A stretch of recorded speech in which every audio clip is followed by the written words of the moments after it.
ஒரு சின்னது தான் அப்படின்றத நம்ம கடந்து போகிறது தான் வந்து நாளைக்கு ஒரு பெரிய இம்பாக்ட் கிரியேட் ஆமா. ஒரு சிங்க்கு கீழே ஒரு சின்ன கபோர்ட் செய்யணுன்றதை ஆரம்பிச்சு அவன் மெயினாக ஒரு இன்டீரியர் டிசைனர் ஆகிறதுக்கு காரணமே அந்த சின்ன ஒரு ஃபேக்ட் தான்.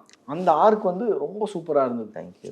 எனக்கு அந்த ஆர்க் அரைவானது எப்படி லிவிங்ஸ்டன் சார் அந்த சீன் அது நம்ம லைஃப்ல நிறைய பேரை பார்த்துருக்கோம் தான். இப்போ இங்க வாதியார்ல ஒருத்தர் இருப்பாரு, ரொம்ப டார்ச்சர் பண்ணினே இருப்பாரு. ஆனா அவரோட இன்டென்ஷன் அது கிடையாது. இவன் ஒழுங்கா வரணும், அதுதான் நம்ம, அதனால இவன் என்ன வேணா பண்ணலாங்கிறது தான். ஸோ அதனால நம்மள ஃபர்ஸ்ட் வேற மாதிரி பார்ப்போம், இந்த நாள் பயங்கரம் சைக்கோவா இருக்கான் அப்படின்ட்டு. லிவிங்ஸ்டன் சார் எதனால பார்க்கும் போதே இவர் ஒரு வாரியான ஆளா இல்லைன்னா அப்டு வரா பேசலாமா அப்படிங்கும்போது, ஆனா அவர் பயங்கரமான ஒரு ஹியூமன். கிட்டார் வச்சுன்னு இருப்பார் வீட்டுக்கு போனா. ஒரு பயங்கரமான ஒரு ஃபன், பயங்கரமான ஒரு ஜாலி டைப். ஸோ எனக்கு ஏன் தெரியல, அவர் தான் கரெக்டாக தோணுச்சு. லிவிங்ஸ்டன் சார் நம்மளுக்கு இந்த ரோல் பர்ஃபெக்டாக இருக்கும்.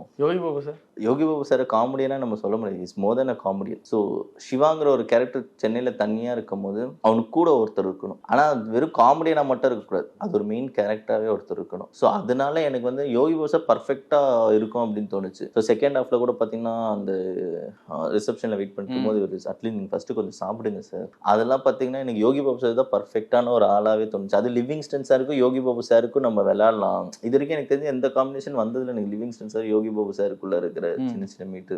லயன் அரேபியன் டேட்ஸ், இப்போ அது லயனா டேட்ஸ். லயனா பிரீமியம் டேட்ஸ்.